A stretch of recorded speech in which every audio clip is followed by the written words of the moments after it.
বাকি আমি জানিলাম না গো আল্লাহ মরণের কতদিন বলেন আমার মরণের কতদিন বাকি আমি জানিলাম না গো আল্লাহ মরণের কতদিন বাকি আর আজরাইল আসিয়া যখন হস্তে দিবা ধরে তখন আমার মনাবাই করবা লুকালুকি আমি জানিলাম না গো আল্লাহ মরণের কতদিন বাকি জোরে জোরে বলেন আল্লাহু আকবার আমার ভাইরা বাবার বন্ধুরে দুনিয়াতে কেউ থাকতে পারবো না একদিন আগে হোক একদিন পরে হোক মরা লাগবে মরার পরে বন্ধু বড়ই পাতার গরম পানি দিয়া গোসল করাইয়া পুরুষ হলে 3 টুকরা কাপড় দিয়া মহিলা হলে 3 টুকরা 5 টুকরা সাদা কাপড় দিয়া প্যাকেট বানায়া অন্ধকার কবরে দিবে কথা কোন ঠিক নেই আজরে কোন আপনাদের নলুয়া মনোরুল পুরুষের কয় কাপড় জোরে কোন কয় কাপড় মহিলার কয় কাপড় এই যে রঙিন কাপড় দেখেন যে বন্ধু রঙিন কাপড় সেদিন আমাকে আপনাকে দিবে না আমাকে আপনাকে যেই কাপড়টা দিবে ওই কাপড়টার কালার কি জোরে কোন কি কালার বন্ধুরে আল্লাহর হাবিব সাল্লাল্লাহু আলাইহি ওয়াসাল্লাম হাদিসে মুবারাকার মধ্যে বলে قال النبي صلى الله عليه وسلم সুফাতুল মুমিনিন মাউত আল্লাহর হাবিব সাল্লাল্লাহু আলাইহি ওয়াসাল্লাম বলে এই মরণটা মুমিন বান্দার যাবে জন্য হবে উপহার স্বরূপ কোন মারহাবা বিবাহ বাড়িতে যখন যাই যখন যাওয়ার পরে উপহার নিলে ওই বিবাহ দাওয়াত ওলা খুশি কথা কোন ঠিক না বেটি তেমনি ভাবে রে বন্ধু ও আমার নওয়ার নিয়ে জীবনী যুবকেরা রে ও ভিতর দলেরা মনোহর পুরে যুবকেরা ও আমার পর্দার আড়ালের মা বোনেরা গো রঙিন কাপড় পইরা মাগো আপনি নববধূ হইয়া এই বাড়িতে ঢুকছে আবার এমন একদিন আসবে আয়াতের বাজেট শেষ হইয়া গেলে সাদা কাপড়ের প্যাকেট বানাইয়া অন্ধকার কবরে মাটির ঘরে দিয়ে দিবে কথা কোন ঠিক না বেঠি ডাইনে বামে মাটি আমার মাটির বিছানা বলেন ডাইনে বামে মাটি আমার মাটির বিছানা আমি চলে যাব আমায় তোমরা ভুইলা যাও না বলেন আমি চলে যাব আমায় তোমরা যাও না ডাইনে বামে মাটি আমার মাটির বিছানা ওই বাড়ি গাড়ি দন্দল যাহা করেছি সব কিছু পালায়া আজ একা চলতেছি আয় হায় এতদিন বুঝলাম আমি আপন কেহ নাই বলেন এতদিন বুঝলাম আমি আপন কেহ নাই ডাইনে বামে মাটির বিছানা বলেন ডাইনে বামে আমাদের আসল ঘর বিল্ডিং না কবর জোরে কোন আসল ঘর বিল্ডিং না কবর বন্ধুরে আমার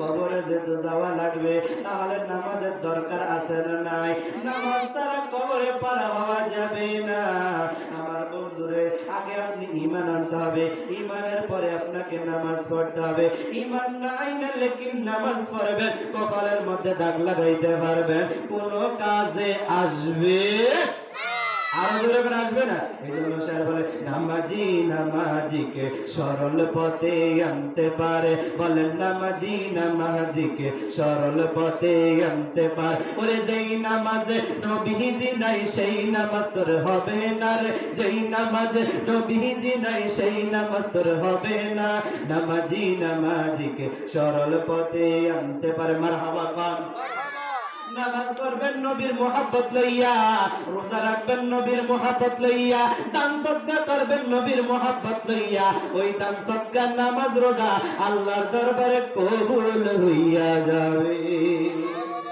আর যদি নবীর মহব্বত না নিয়া যদি নামাজ পড়ে রুকু সিজদা করতে থাকে, সমস্ত জীবনটা নামাজের মধ্যে কাটায়া দিলে, লেকিন আপনার একটা সিজদাও মালিকের দরবারে কবুল হবে। আর যখন কবুল হবে, আগে থাকতে হবে রাসূলের মহব্বত। কার মহব্বত? রাসূলের মহব্বত। আমার ভাইরা, বাবারা, বন্ধুরা আমার, মরা লাগবে নি, জোরে কোন মরা লাগবে নি। মরণের যন্ত্রণা আছে না নাই? ও বন্ধু রে আমার বাবা, আপনার বাবা, দাদা দাদি যখন মারা গেছে, মরণের কিছু সিমটম, কিছু সিস্টেম দেখছিনি। কেউ হাত নাড়ায়, কেউ পাও নাড়ায়, কেউ চোখগুলো বড় বড় করে, কেউ মুখটা পাকা করে দেখছিনি, কতক্ষণ দেখছিনি। আমার ভাইরা, বাবারা, বন্ধুরে, আজরাইল আলাইহিস সালাম আমার আপনাদের রূহ নিবে, কতক্ষণ ঠিক নেই, কতক্ষণ আপনাদের নুরুল্লাহ বাড়িতে আজরাইল আইসেনি, আগে যখন আইসেনি, ভবিষ্যতে আইবনি, সামনে আইবনি, কিয়ামত পর্যন্ত যত মানুষ থাকবে রে, প্রত্যেকের কাছে মালাকুল মউত আজরাইল আসবে। কথা বলেন ঠিক নি? ও বন্ধুরে, আজরাইল আলাইহিস সালামের পাশে একটা গাছ আছে, ওই গাছের মধ্যে পাতা আছে, এক একটা পাতা এক একটা মটকার মতো বড় বড়। ওই পাতার মধ্যে আমার নাম লেখা আছে, আপনার নাম লেখা আছে। কিয়ামতের পর্যন্ত যত মানুষ দুনিয়াতে আগমন করবে, প্রত্যেকটা মানুষের নামে নামে একটা একটা পাতা আছে রে বন্ধু। যখন ওই মানুষটার মরণের 40 দিন চলে আসে, কয়দিন? জোরে কোন কয়দিন? যখন মানুষের মৃত্যুর 40 দিন সময় চলে আসে, চলে আসার সময় ওই সবুজ পাতাটা হলুদ বর্ণের হইয়া হযরতে আজরাইল আলাইহিস সালামের টেবিলের কাছে আমনে পড়ে। জোরে জোরে কোন সুবহানাল্লাহ। আজরাইল সালাম নাইকা কয়, আমার সহযোগী ফেরেশতারা রে, এই যে পাতা পড়ছে, অমুক জেলার অমুক বিভাগের অমুক থানার অমুক গ্রামের অমুক বাড়ি অমুকের সন্তানের চিঠি চলে আসছে, মরণের পাতা আমার টেবিলের সামনে হাজির হইয়া গেছে। তাকে 40 দিন আগে থেকে তাকে মৃত্যুর কিছু সিমটম দেখানো শুরু কর। 40 দিন আগ থেকে ওই ব্যক্তিটাকে মরণের সিগন্যাল দেখায়, কিন্তু ব্যক্তিটা বুঝতে পারে না। ও বন্ধুরে আমার,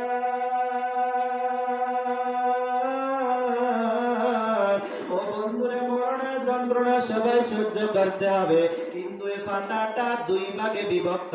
একটা হলো জান্নাতীদের পাতা, আর একটা হলো জাহান্নামীদের পাতা।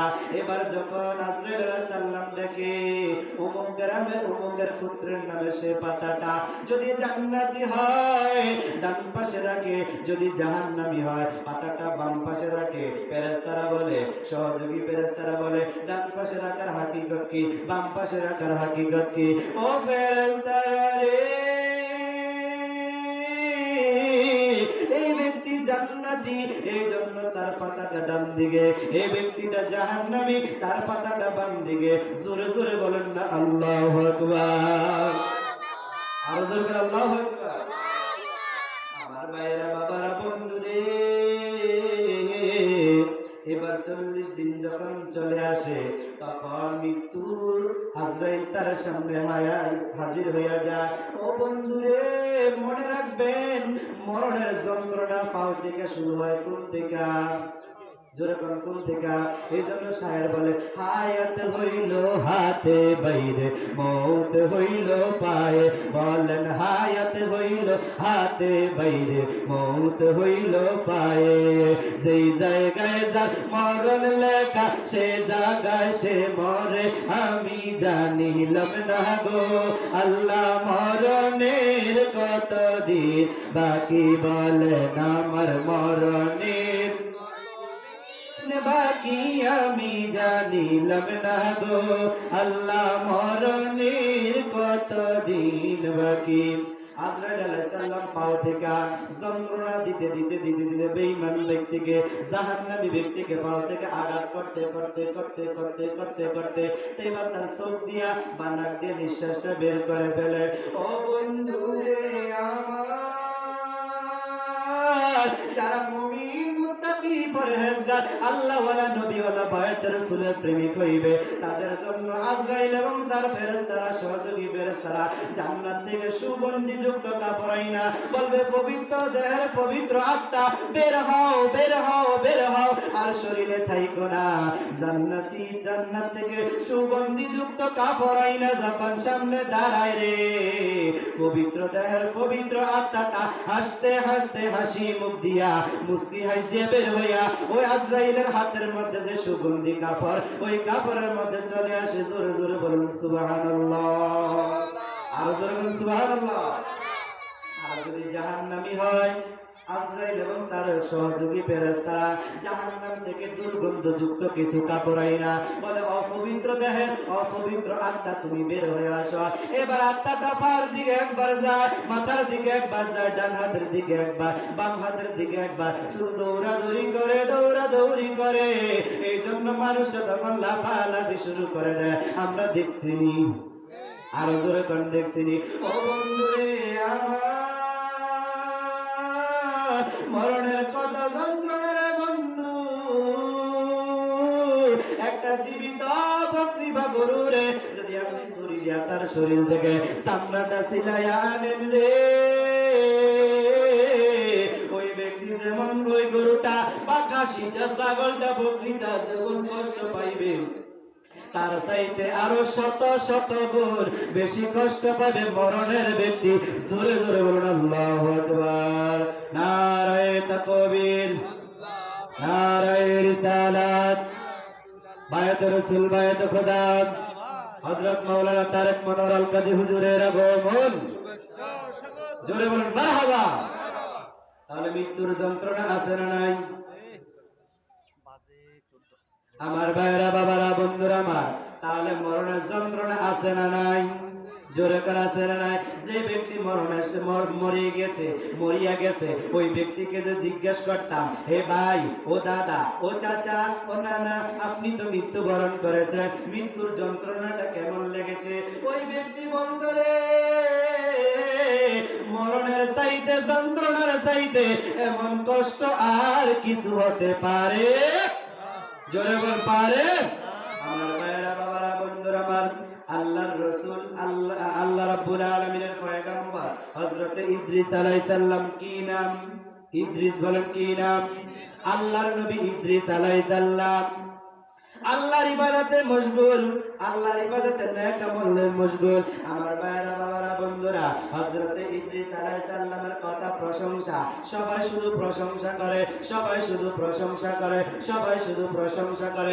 এমনকি আসমানের ফেরেশতা পর্যন্ত হযরত ইদ্রিস আলাইহিস সালামের প্রশংসা করে। এবার আজরাইলে ডাইকা কয়, আল্লাহ ও রব্বে কারীম, আল্লাহ মালিক গো, আপনার পয়গম্বর ইদ্রিস আলাইহিস সালামের প্রশংসা সবাই করে, আমি একটু ইদ্রিস আলাইহিস সালামের সাথে দেখা করতে চাই, তার সাথে একটু সাক্ষাৎ করতে চাই। আল্লাহ বলে, যা যা যা, আমার পয়গম্বর ইদ্রিস আলাইহিস সালামের সাথে তুমি দেখা সাক্ষাৎ করো। এবার ইদ্রিস আলাইহিস সালামের কাছে আসলো, আসার পরে ইদ্রিস আলাইহিস সালামকে সালাম দিল, মুসাফা মুআনাকা করলো, করার পরে বলে, আপনি কি? আমি হইলাম মালাকুল মউত আজরাইল, আপনি তো জানি জান কবজ করেন, আপনি কি আমার জান কবজ করতে আসছেন? বলে, না না না, আমি জান কবজ করতে আসি না, আপনার সাথে আমি দেখা করতে আসছি, সাক্ষাৎ করতে আসছি। সমস্ত মানুষ আপনার প্রশংসা করে, সমস্ত আসমানের ফেরেশতারা আপনার প্রশংসা করে, আমি আপনার প্রশংসা শুনছি, আপনার সাথে সরাসরি সাক্ষাৎ করার জন্য, দেখার জন্য, আমি দেখা করার জন্য আপনার কাছে হাজির হয়ে গেলাম। এবার দুজন বৈশা বৈশা মধুর আলাপ করে, মধুর আলাপ করে, আলাপের পরে রে বন্ধু, যখন হযরতে আজরাইল আলাইহিস সালাম জান্নাতের বর্ণনা দিল, জাহান্নামের বর্ণনা দিল, ইদ্রিস পয়গম্বর বলে, আজরাইল কিতাব কিতাব হাদিস থেকে প্রমাণ পাইলাম, পড়লাম, পড়াশোনা স্টাডি করলাম, দেখলাম জান্নাতের অনেক নাজ নেয়ামত আছে, জান্নাত অনেক বিশাল, অনেক বড়, অনেক নাজ নেয়ামত আছে, অনেক কুদরতের লীলা খেলা আছে। ও বন্ধুরে আমার, আমি একটু জান্নাত দেখতে চাই, একটু জান্নাত দেখতে চাই। এবার বলে আজরাইল বলে, ও ইদ্রিস পয়গম্বর নবী ইদ্রিস আলাইহিস সালাম, আপনি যে জান্নাত দেখতে চান, জীবিত মানুষ তো জান্নাত দেখতে পারবে না, তাহলে কি করা লাগবে? বলে মরতে হবে, মরার পরে না জান্নাত দেখতে পারবে। বলে হ্যাঁ ঠিক আছে, আমার মরণ দাও। বলে এখন তো আল্লাহ এখন পর্যন্ত আপনার মরণের চিঠির খাতা আমার কাছে এখনো পাঠায়, ধরেন এখনো পাঠায়, এখনো পাঠায় না। আমি কি করব? বলে একটা আমরা একটা সিদ্ধান্ত করি। বলে কি সিদ্ধান্ত? বলে কি সিদ্ধান্ত? ওই সিদ্ধান্ত আজরাইল আলাইহিস সালাম বলে, ও ইদ্রিস নবী গো, আপনার রূহটা আমি নিয়ে যাব, নিয়ে যাওয়ার পরে আপনি জান্নাতে যাবেন, জান্নাতে যাওয়ার পরে আবার সেখান থেকে আবার পৃথিবীতে আসতে হবে। বলে হ্যাঁ ঠিক আছে, ঠিক আছে, আমি অ্যাকসেপ্ট করলাম, আমি গ্রহণ করলাম। এবার তার রূহটা নিয়ে গেল, নেওয়ার পরে ইল্লিনের মধ্যে জমা দিল। আমার ভাইয়েরা, বাবারা, বন্ধুরা, আমার ইল্লিন হলো জান্নাতীদের রূহ রাখার পাত্র, সিজ্জিন হলো জাহান্নামীদের রূহ রাখার পাত্র। আমার বন্ধুরে, বাবারে, ইল্লিনের মধ্যে নিয়ে এবার রূহটা জমা দিল। এবার রূহটা দৌড়াদৌড়ি কইরা জান্নাতের মধ্যে গেল, জান্নাতের মধ্যে যাইয়া দৌড়াদৌড়ি করে জান্নাতের নাজ নেয়ামত খায়। হায় হায়, ডানে যায়, বামে যায়, পিছনে যায়, সামনে যায়, শুধু জান্নাত দেখতেছে, জান্নাত দেখতেছে। জান্নাত ভালো না খারাপ? জোরে কোন ভালো না খারাপ? জান্নাতে যাবার আশা আছে না নাই? জোরে আছে না নাই? মদিনা মদিনা আশিক মুমিনের ঠিকানা, বলেন মদিনা মদিনা আশিক মুমিনের ঠিকানা। আয় হায়, দিদার চেয়ে কাঁদো তোমরা, দিদার চেয়ে নবীর দিওয়ানা, মদিনা মদিনা আশিক মুমিনের ঠিকানা। জোরে জোরে বলো না ইয়া রাসূলুল্লাহ, আরো জোরে বলো না আল্লাহু আকবার। এবার আজরাইল আলাইহিস সালাম জান্নাতের মধ্যে প্রবেশ করলো, জান্নাতের মধ্যে প্রবেশ কইরা এবার ইদ্রিস আলাইহিস সালামের রূহ খোঁজ করতেছে। রূহটা কি করতেছে? শুধু দৌড়াদৌড়ি করতেছে। এবার রূহটাকে যখন ধরলো, ধরার পরে বলে, হে ইদ্রিস আলাইহিস সালামের রূহ, আপনি না বলছে আপনি দুনিয়াতে চলে আসবেন, এখন যে আপনি যান না, বলে আপনি তো আমার সাথে 2 নাম্বারই করেছেন, আপনি তো আমার সাথে 2 নাম্বারই করেছেন, আপনি তো আমার সাথে 2 নাম্বারই করেছেন। বলে কি 2 নাম্বারই করেছি? বলছে আপনি আমাকে নরমাল ভাবে মৃত্যু দিবেন, কিন্তু এত কঠিন ভাবে মৃত্যু দিচ্ছেন, আমি আর দুনিয়াতে ফিরে যাইতে চাই না, আমি জান্নাতে থাকতে চাই। জোরে জোরে বলুন আল্লাহু আকবার।